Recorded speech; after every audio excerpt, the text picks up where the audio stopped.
Round two. So we'll try to keep this part brief so that you have an opportunity to chat with your colleagues. I know there's fun things to discuss, like summer plans and all the fun things we're going to catch up on over the break. But we did want to, as we noted earlier, we did want to talk about the survey results and then enable some discussion over lunch. So, as was noted throughout several of the talks this morning, one of the obstacles for integrating extended reality in the classroom is really the availability and both how resource intensive it is to develop your own content and how hard it is to find available content. And so we're going to talk about this notion of the open educational extended reality repository and what we're finding as desired features and functionality in order to both share and then get your input and validation on those, some of the things that we're hearing. So I'm going to turn it over to Sean to talk about the other. Thanks, Kate. So yeah, one of the challenges we've seen, and it was resonated and reiterated a couple times this morning, is that content can be expensive to produce, it's challenging. Kudos to Max and his team for creating all of that content, because I know it's very time intensive. And the challenge is it's very dynamic too, right? So there's the MetaQuest 2, that was so funny too. I think it was Max that said you bought 40 MetaQuest 2s, and then like 2 weeks later MetaQuest 3 came out. That's the challenge everybody's dealing with. But the good news is now a lot of the content is kind of device agnostic. WebXR, by the way, if you scan that QR code, you saw WebXR icon come up. So it works on mobile devices, works across devices. So similar to what we shared about photogrammetry work, we want to embrace that idea of content that can be shared across, integrated into XR applications, used on mobile devices, etc. And the example that we talked about was the anatomical library, right? Starting with skeletal bones. There's only a couple hundred bones in the human body, right? And so rather than reinventing the wheel at San Diego State, and Sonoma State, and Fresno State, much less, University of Kuwait, right? We can share this content and then move on to other things, right? We've done the human skeleton, let's move on to body, right? Or musical instruments or whatever, right? And that's just on the modeling side. So in talking about this, I briefly mentioned that this was featured in the EDUCAUSE Horizon report, which EDUCAUSE is a professional organization for information and academic technology across higher education. We found that many other institutions within the CSU and beyond were experiencing the exact same desires in terms of sharing content, but challenges in terms of not knowing how. So we came up with this concept of OEXR, so Open Educational Resources, OER. Anybody familiar with that term? Already definitely the faculty in the room. So the idea being that you can create content like textbooks, like activities, share it freely in a Creative Commons type of licensing that other people can not only use, but they can adapt, they can revise, etc. So, and then of course XR is extended reality, which encompasses augmented, virtual, mixed reality, 360 video. So taking OER and XR, that's how we get this OEXR moniker, or abbreviation, kind of at the center of this Venn diagram.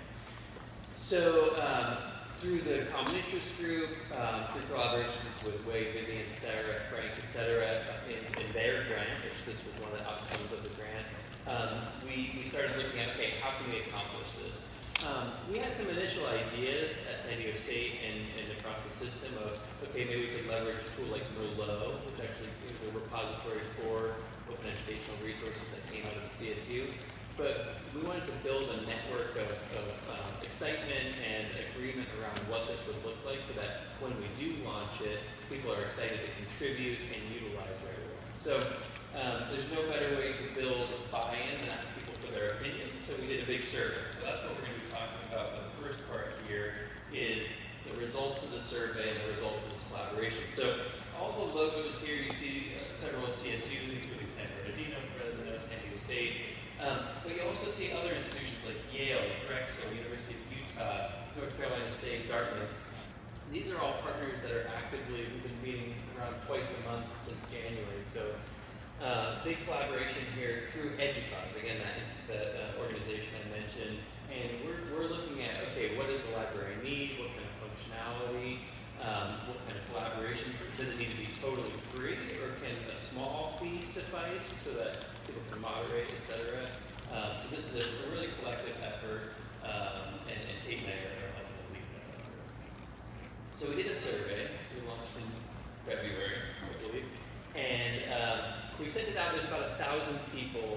different faculty, administrators, etc., in the EDUCAUSE Extended Reality Community Group. So this is co-led by me and Randy Rowe from Yale University right now.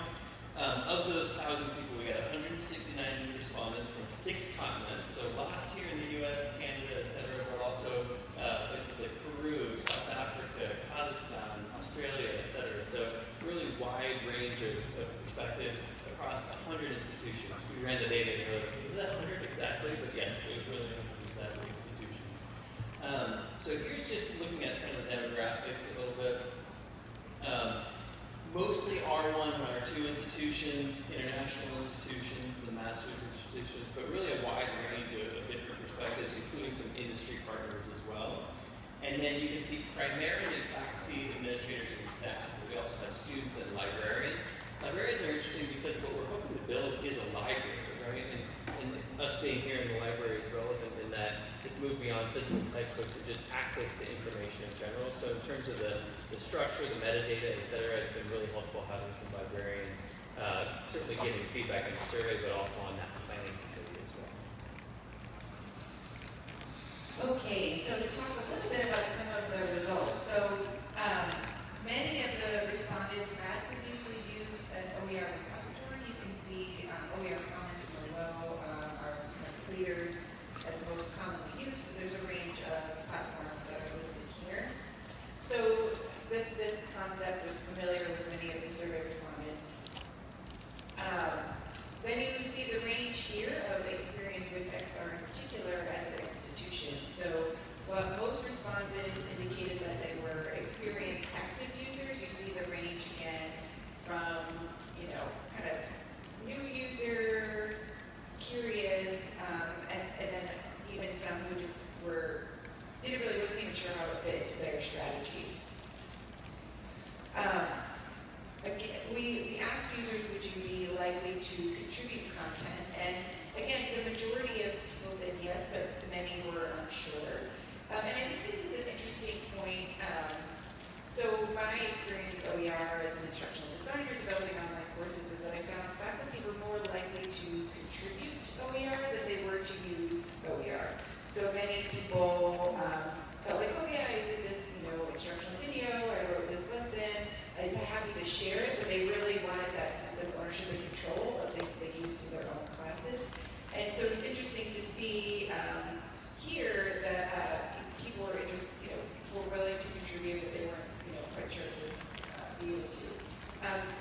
So here are some of the media types that we asked respondents on, and again, you'll see folks here were more likely to use different media applications than they were to contribute. So I think that indicates that appetite for finding AR and VR experiences, and again, that openness to use the things that were created by others rather than something that you developed yourself. And just to chime in briefly on this, interestingly, the item that was most likely to be contributed was 3D models and also utilized as well.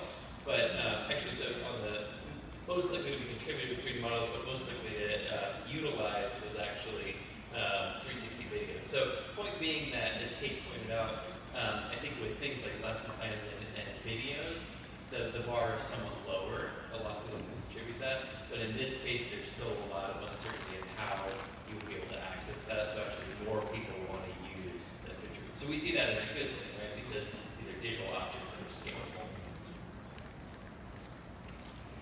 We asked about accessibility features, and so you can see here a range of responses, things like having desktop version to be able to access from different device types, having captions and screen reader functionality, having equally effective alternative access plans available. So it's just important to note that accessibility was top of mind as we were talking about this with survey respondents. And then to get into some of the key functionality, we teased this a bit in the presentation earlier, but by far, the search and discovery capabilities and the ability to download assets for use were really high. And we see kind of pedagogical supports and things like lesson plans and so on, kind of shaping out in the middle, and then ability to highlight featured content was ranked least important.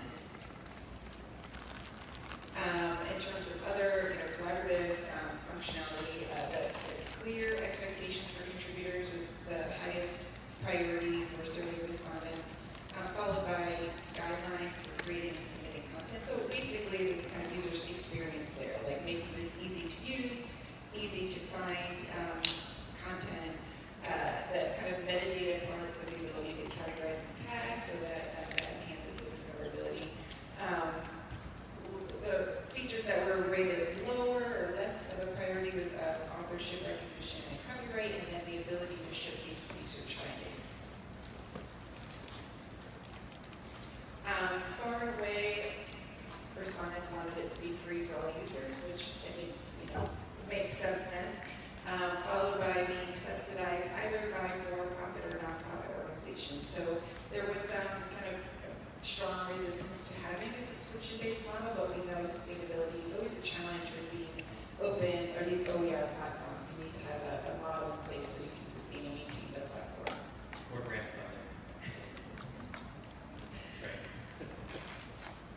All right. So briefly, up next, we want you to be taking what we found so far and kind of validate. So if you see something, you're like, yes, that's what we think this should look like, or you all using, contributing, remixing, collaborating, etc. We want to hear that. If there's something you think we're missing, something we should adapt, etc., we want to hear that. So again, using all the data that Kate and I just spoke about from the 169 respondents from all over the world, this is what we see going into the OEXR library. So we see XR assets, XR applications, and lesson plans.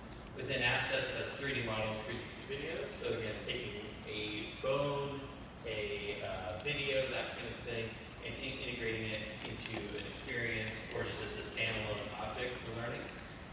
XR applications, so standalone VR apps, AR apps that can be downloaded and used, adapted, etc. And then lesson plans, like I spoke about with the astronomy scenario, it's already an application, or like Nano, for example, like our keynote spoke about. Having a lesson plan to say, hey, here's an existing application off the shelf you can use it to teach parallax, for example. So those are on the contribution domain. And then as we get into some of the functionality, we found that accessibility, obviously critical, more so with some recent legislation. Search and discovery, quality assurance is kind of that user experience layer that Kate mentioned. So we see things like metadata tagging, again, that kind of library type of schema, contributor guidelines, and then within accessibility, having the EAPs, having the desktop versions, and the captioning. So that's all within functionality. And then finally, on what do we actually do with this, right? Create and contribute it. Like Kate said, a lot of repositories exist so people can share, but then the actual utilization side sometimes is an afterthought, or it's maybe a requirement of getting funding that you will share, but then who knows if people are actually using it. So this is really what we're here to do is pedagogical integration, research, and community engagement. So on the pedagogy side, the 5 R's of OER, reuse, remix, revise, redistribute, and retain. We'll make sure that that's all possible within the library. That we're empowering scholarship of teaching and learning, as we spoke about earlier. That kind of crosses the area of pedagogical integration and XR research. Research replication, so saying, hey, here at San Diego State, we did this study, and that was at a large comprehensive four-year institution, but we'd like to see what that looks like at an international university or a community college, high school, etc.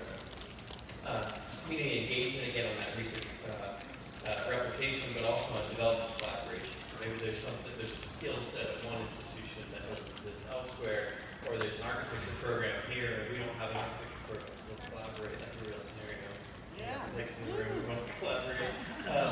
And then authorship recognition, so the domain of higher education of success and how many people cite your work, etc. So actually incentivizing sharing and saying, wow, 10,000 people downloaded my work since I contributed last year. That kind of thing. So that's on the utilization side.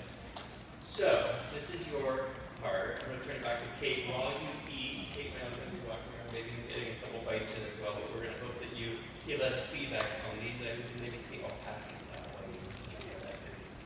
Okay, so again, we want this to be, we want you to enjoy your lunch and have fruitful conversation. So it doesn't have to be too prescriptive. descriptive, but we're also interested in just hearing your responses to some of the data that we shared. So in each of these main sections, there's we have a large Post-it pad and some markers. And so we just ask that in your groups, you consider the following questions.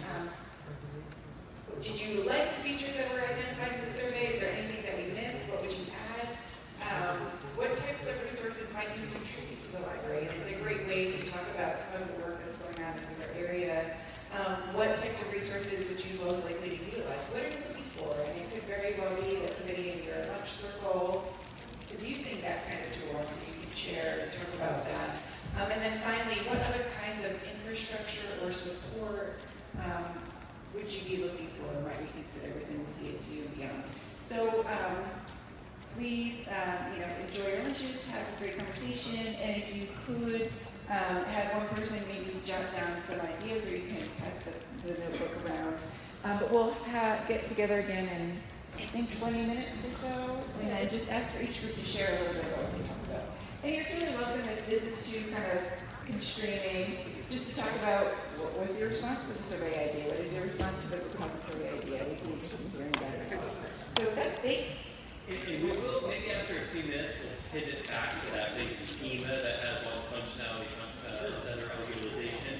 But, so this is your homework. We will be calling on people randomly. So you need to have at least one feature, one contribution, one utilization, one infrastructure suggestion, or kind of reaffirmation of what we found in the survey. So yeah, 15 minutes or so, we'll circle back. Excellent. Way, anything logistically? No, just I do want for the purpose of demonstration, and we actually thought of this through, right? We had sticky notes in everybody's swag bag. You actually have something to write on. And of course, strongly recommend, as Sean mentioned, maybe have a note taker. And later on, you say, I'm note taking, I'm not supposed to present. Oh, find your presenter as well. Within the group, I think that usually works well. Okay? All right. And just one last thing, we are going to be using these data. We're going to be documenting what you all come up with and further refining the schema here. And we plan to launch this library in the fall. So this is a real thing that, again, hopefully you all will be users of. So thank you for your input. And enjoy your lunch.